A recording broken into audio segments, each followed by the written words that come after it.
Hello guys, आज हम अपना एचएससी सीईटी के लिए और एचटेट के लिए हिंदी का प्रैक्टिस सेट कर रहे हैं। यहाँ पे हमारा जो फर्स्ट क्वेश्चन है वो है, गिरा शब्द किसका पर्यायवाची होता है?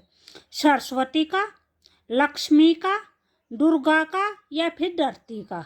तो जो गिरा शब्द होता है वो हमारा सरस्वती का पर्यायवाची होता है। अगर यहाँ पे आपका गिरा की जगह गिरी लिख दे तो वो हमारा किसका होता है? वो हमारा पर्वत का पर्यायवाची होता है। ठीक है, नेक्स्ट है 32, अतिथि शब्द का विलोम बताना कि अतिथि का जो विलोम होगा वो क्या होगा?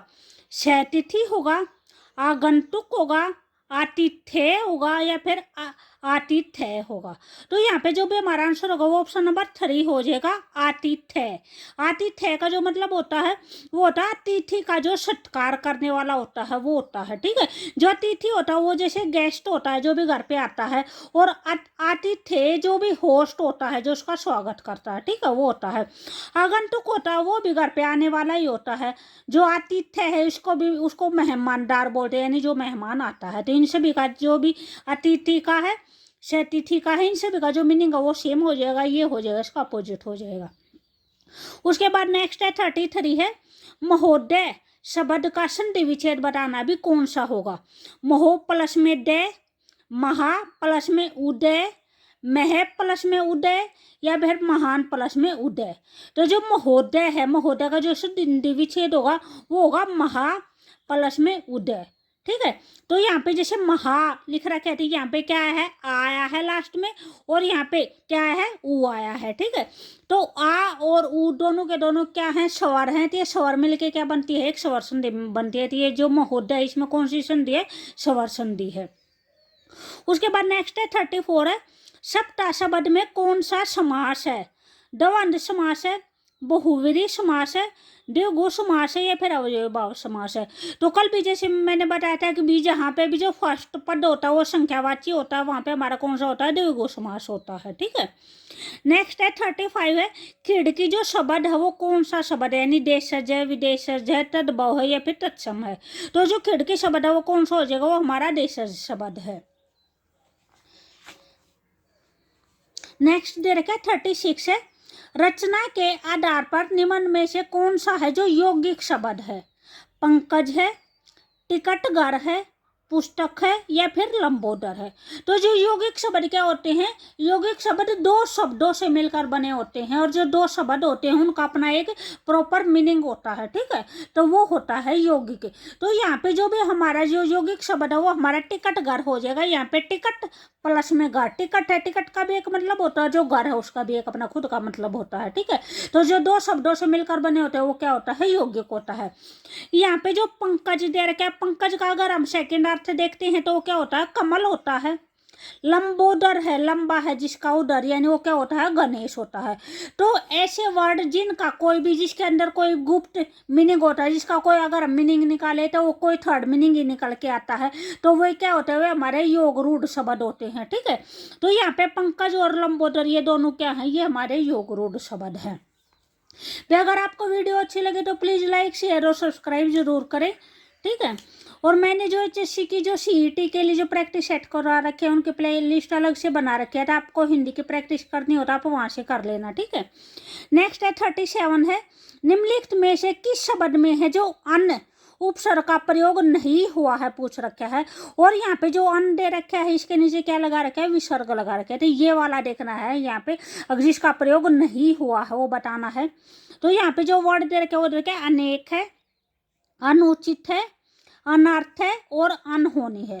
तो अगर हम इन सब का विग्रह करके देखेंगे तो अनेक है, तो अनेक का क्या हो जाएगा?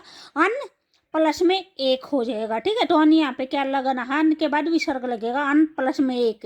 ठीक है, उसके बाद अनर्थ का है, अन प्लस में अर्थ हो जाएगा, यहाँ पे विसर्ग आएगा।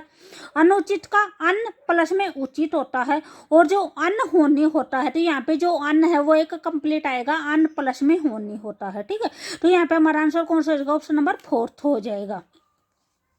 नेक्स्ट है 38 है, निम्नलिखित में से किस शब्द में जो प्रत्यय नहीं लगा है वो बताना है, यानी किसके अंदर प्रत्यय का प्रयोग नहीं हुआ है? भूतल है, मलिन है, उड़ान है और धमकी है। तो यहाँ पे जैसे हमारा भूतल है, अगर इसका हम विग्रह करेंगे तो क्या हो जाएगा? संधि करेंगे इसकी तो भू प्लस में तल हो जाएगा। मलिन का मल इसका क्या हो जाएगा, मलिन का मल प्लस में ईन हो जाएगा, ठीक है। उड़ान का उड प्लस में आन हो जाएगा, और डमगी का डमक प्लस में ई हो जाएगा, ठीक है। तो अगर इन तीनों में देखते हैं तो इन तीनों में जैसे प्रत्यय लगा हुआ यहाँ पे उड प्लस में आन यानी आन प्रत्यय है, इसमें मल प्लस में ईन तो ईन प्रत्यय है, यहाँ पे डमक प्लस में ई तो ई प्रत्यय है। तो अकेला ये वर्ड ऐसा है जहाँ पे प्रत्यय नहीं है, यहाँ पे हमारा उपसर्ग लगा हुआ है, ठीक है। तो इसमें ये पूछ रखा था किस शब्द में प्रत्यय नहीं है, तो यहाँ पे कौन सा आंसर हो जाएगा, हमारा ऑप्शन नंबर ए हो जाएगा। नेक्स्ट है 39 है, ईद का चांद होना मुहावरे का अर्थ बताना है। दूसरों के लिए भाग्यशाली सिद्ध होना, खुशियों का कारण बनना, बहुत दिनों के बाद मिलना, या अत्यधिक उन्नति करना। तो यहाँ पे हमारा आंसर कौन सा हो जाएगा, ऑप्शन नंबर 3 हो जाएगा, बहुत दिनों के बाद मिलना, ठीक है। ये तो बहुत नॉर्मल मुहावरा है। उसके बाद नेक्स्ट है 40 है, गंगा हिमालय से निकलती है। वाक्य में जो हिमालय से पद है इसमें कौन सा कारक है ये बताना है। करण कारक है, कर्म है, अपादान है, या फिर संपादान है, ठीक है। यहाँ पे अगर आपको देख यहाँ पे क्या दे रखा है, अगर व्यापकरण का जो चिन्ह देखेंगे, कारक चिन्ह जो होता है वहां पे जैसे कर्ता ने, कर्म को, कर्म का क्या होता है को होता है, करण का क्या होता है से होता है। लेकिन यहाँ पे हमारा करण कारक नहीं है, जहाँ पे भी आपको विग्रह की बात होती है, कोई चीज है जो किसी चीज से अलग होती है, तो वहाँ पे हमेशा हमारा पादान कारक चिन्ह आता है, हमेशा हमारा पादान आएगा, ठीक है। तो यहाँ पे भी जो गंगा है वो हिमालय से निकलती है यानी हिमालय से अलग हो रही है, तो यहाँ पे क्या आ जाएगा, हमारा अपादान आ जाएगा। एक जैसे ये आता है पेड़ से फल गिरता है, वहाँ पे जैसे वैसे तो से लगा रखा है, लेकिन वहाँ पे भी जो फल है जो सेब है वो पेड़ से अलग हो रहा है, तो वहाँ पे भी हमारा पादान ही आएगा, ठीक है। और जो संपादान कारक चिन्ह का जो एग्जाम्पल आता है वो आता है यानी हम जब कोई चीज किसी को देते हैं, ठीक है, जैसे मैंने किसी को सेब दिया, तो जब हम देते हैं उस टाइम पे हमारा हमेशा संपादान कारक चिन्ह संपादान कारक होता है, ठीक है।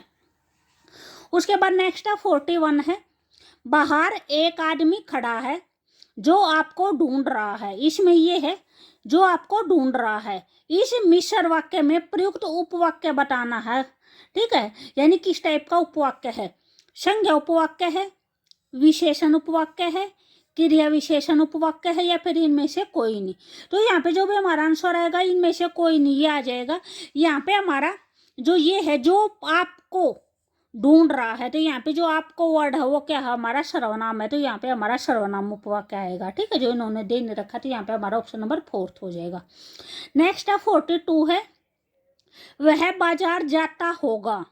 वाक्य में कौन सा काल है, सामान्य वर्तमान काल है, सामान्य भविष्यत काल है, संदिग्ध वर्तमान काल है, या फिर संभाव्य भविष्यत काल है। फिर अगर आपको वीडियो अच्छी लगे तो प्लीज लाइक शेयर और सब्सक्राइब जरूर करें, ठीक है। यहाँ पे दे रखा है वह बाजार जाता होगा, तो इसमें क्या है आपको यानी संदिग्ध है, यानी कोई शक है, मे बी वो जाए या ना जाए। और दूसरा बात इसमें जैसे वर्तमान दिखा रखा है, ठीक है। तो यहाँ पे हमारा आंसर कौन सा हो जाएगा, ऑप्शन नंबर 3 हो जाएगा, संदिग्ध वर्तमान काल। नेक्स्ट 43 है, निम्नलिखित में से किस कारक का संबंध है जो क्रिया से नहीं होता है। कौन सा कारक है उसका संबंध क्रिया से नहीं होता है, कर्ता कारक का, अधिकरण का, संबोधन कारक का, या फिर अपादान कारक का। तो यहाँ पे हमारा आंसर ऑप्शन नंबर 3 हो जाएगा, संबोधन कारक का। जो संबोधन कारक होता है उसमें जैसे हे, अरे, वाह, इस टाइप के वर्ड होते हैं, तो उनका यानी क्रिया से कोई भी लेना देना नहीं होता, क्रिया से उनका कोई भी संबंध नहीं होता, ठीक है। उसके बाद 44 है, निम्नलिखित में से बेमेल शब्द छांटना है जो अलग है इनसे, ठीक है। अनूठा दे रखा है, कुमारी है, कुंवारी है, या फिर कलापी है। तो यहाँ पे जो भी हमारे ये तीनों वर्ड दे रखे हैं, ये तीनों के तीनों कुमारी, अनूठा और कुंवारी, ये तीनों जो कुंवारी कन्या होता है उसके पर्यायवाची होते हैं, लेकिन जो कलापी है वो हमारा मोर का पर्यायवाची होता है। तो यहाँ पे जो अलग होगा वो कौन सा हो जाएगा, ऑप्शन नंबर 4 हो जाएगा, कलापी हो जाएगा। नेक्स्ट 45 है, पर्यावरण शब्द किस संधि का उदाहरण है ये बताना कि जो पर्यावरण है, पर्यावरण में कौन सी संधि है, दीर्घ संधि है, वृद्धि संधि है, यन संधि है, ये फिर अयादि संधि है। तो यहाँ पे जो भी हमारा आंसर होगा वो ऑप्शन नंबर 3 हो जाएगा, यन संधि हो जाएगी। जो यन संधि होती है उसमें मोस्टली जैसे ये, रे, ले, इस टाइप के वर्ड। तो यहाँ पे जैसे ये दे रखे और रे है वो आधा दे रखा है, तो इसमें मोस्टली जो रे होता है वो आधा होता है, ठीक है। जैसे जो अयादि संधि होती है, अयादि संधि में आपको जैसे ए या फिर आई इस टाइप के वर्ड मिलते हैं, ठीक है। तो यहाँ पे हमारा ये प्रैक्टिस सेट है, ये प्रैक्टिस सेट कंप्लीट होता है, ठीक है। Okay bye.